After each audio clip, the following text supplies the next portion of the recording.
मुशीर इत्तलात सिंध मुर्तज़ा वहाब इस वक्त सिंध असम्बली के बाहर मीडिया से गुफ्तगू कर रहे हैं।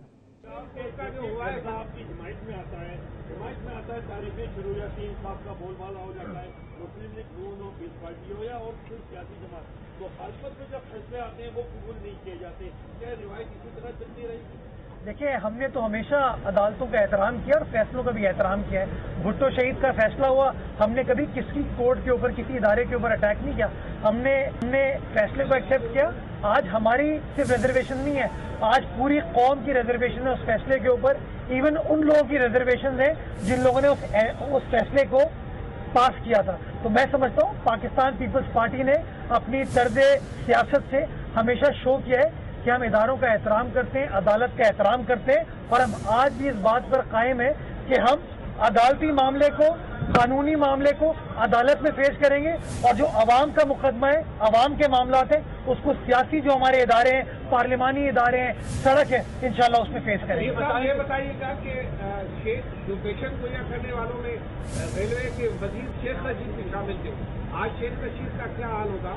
मैं समझता हूँ सिर्फ शेख साहब नहीं, बल्कि ऐसे बहुत सारे लीडरान जो अजरक का पॉकेट स्क्वायर लगा के समझते थे कि वो सिंध की पॉइंट्स को उजागर कर सकते हैं, सिंध की आवाज़ बन सकते हैं। मैं समझता हूँ सबके घरों पर सफाए मातम होगा।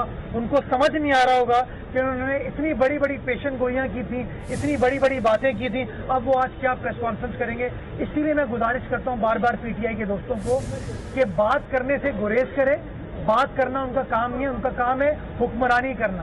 उनको इख्तिदार मिल गया इस्लामाबाद में, वो अच्छी पॉलिसीज के ऊपर काम करें, आवाम के मसाइल के ऊपर काम करें। पाकिस्तान पीपल्स पार्टी उनका हाथ बटाएगी, उनका साथ देगी। लेकिन अगर वो साजिशें करेंगे, अगर वो ओछे हथकंडों पे आएंगे, अगर बिलो द बेल्ट इल्जाम लगाएंगे, तो इसी तरह उनकी जगहसाई होगी। अच्छा, बिलावल का नाम जो है EPM के तो सुप्रीम कोर्ट ने ऑर्डर दे दिया, लेकिन साबिक सदर आसिफ अली जरदारी और फरियाद तालपुर के हवाले से कोई बातचीत नहीं। तो क्या आप अदालतों से यही उम्मीद रहती है कि उनको भी इसी तरह बाइज्जत जो है उनका नाम निकाला जाएगा? देखिए, सबसे पहले तो मैं थोड़ी सी तस्दीक कर दूं आपकी कि बिलावल साहब का और चीफ मिनिस्टर का नाम सिर्फ ECL से नहीं बल्कि GIT रिपोर्ट से भी निकालने का हुक्म दिया गया, जो हमें ब्रीफ किया गया हमारे वकला ने। तो अदालतों का एहतराम करती हैं, इदारों का एहतराम करते हैं। जो जो कानूनी हमारे पास रास्ते हैं, हम उनको इख्तियार करते हुए इंशाअल्लाह अदालतों से रुजू करेंगे, इदारों से रुजू करेंगे, और हमें मुकम्मल यकीन है इंशाअल्लाह कि हमें इंसाफ के तकाज़ों को बरूए कार लाते हुए इंसाफ मिलेगा। और इंशाअल्लाह ECL छोड़े, इन GIT की जो फाइंडिंग अब इवेंचुअली NAB से इंक्वायरी होगी, उससे भी हमारा नाम निकलेगा। ये बता दीजिएगा, आज सुप्रीम कोर्ट ने यह भी कहा कि मुराद अली शाह, बिलावल, फारूक नायक और अनवर मंसूर, इनके नाम जहाँ पर GIT में हैं वो उसका हज़फ कर लिया जाए। तो PTI का कहना है कि ओमनी ग्रुप इन सबको सब्सिडी में मुराद अली शाह का किरदार था, ये सारा काम मुराद अली शाह ने किया। तो आप क्या समझते हैं, ये जो इस्तीफ़ा मांग रहे थे अब कहाँ जाएंगे और ये कैसे होगा? अच्छा, मैं समझता हूँ कि जो लोग इखलाकी बुनियादों पर इस्तीफ़ा मांग रहे थे वज़ीर आला मुराद अली शाह साहब से, मैं समझता हूँ उनके अंदर इतनी इखलाकी जुर्रत होनी चाहिए कि आज के फ़ैसले के बाद ख़ुद इस्तीफ़ा पेश कर दें, या तो इस्तीफ़ा दे दें या फिर इस तरह की बातें करना आप छोड़ दें। देखिए, मैं समझता हूँ और मैंने ये बात बार बार की है कि अगर शुगर मिलों को सब्सिडी दी गई तो किसी एक बिज़नेस ग्रुप को नहीं दी गई, वो सब्सिडी सिंध की आवाम को, सिंध के आबादगारों को दी गई। वो सब्सिडी देने के पीछे अदालती अहकामात थे जिनके बेसिस के ऊपर सब्सिडी दी गई, और सिर्फ मैं समझता हूँ ओमनी ग्रुप को ये सब्सिडी नहीं दी गई। बहुत सारे ऐसे अहम PTI के लोग हैं जिनके शुगर मिलों को भी सब्सिडी दी गई। अगर आप मुझसे नाम पूछना चाहेंगे तो मैं नाम दे दूंगा, अगर आप मुझसे दस्तावेज़ात मांगेंगे तो मैं दस्तावेज़ात भी दे दूंगा। सिमिलरली अगर ट्रैक्टर स्कीम की बात करते हैं तो उसके अंदर भी किसी एक बिजनेस ग्रुप को फ़ायदा नहीं पहुंचाया गया। ये सिंध के काश्तकारों को ट्रैक्टर स्कीम दी गई थी ताकि सस्ते रेट्स में उनको ट्रैक्टर मिल सके। इसका भी फ़ायदा सिंध की आवाम को हुआ, और जिन कंपनीज़ के थ्रू वो ट्रैक्टर दिए गए वो किसी एक कंपनी का, किसी एक बिजनेस ग्रुप के नहीं थे, मल्टीपल कंपनीज थी। अगर सबका मैं समझता हूँ जायज़ा लिया जाए तो वो ज़्यादा बेहतर होगी। जहाँ तक कैप्टिव पावर की सब्सिडी थी, मैं समझता हूँ वो एक शख्स जिसने वो मंसूबा इस असेंबली में पेश किया था और उसके बाद कानून साजी की गई, मैं समझता हूँ वो इस्तीफ़े का मुतालबा कर रहा था। आज के फैसले के बाद उसको भी ज़रा नज़रसानी करनी चाहिए ऐसे मुतालबात के ऊपर।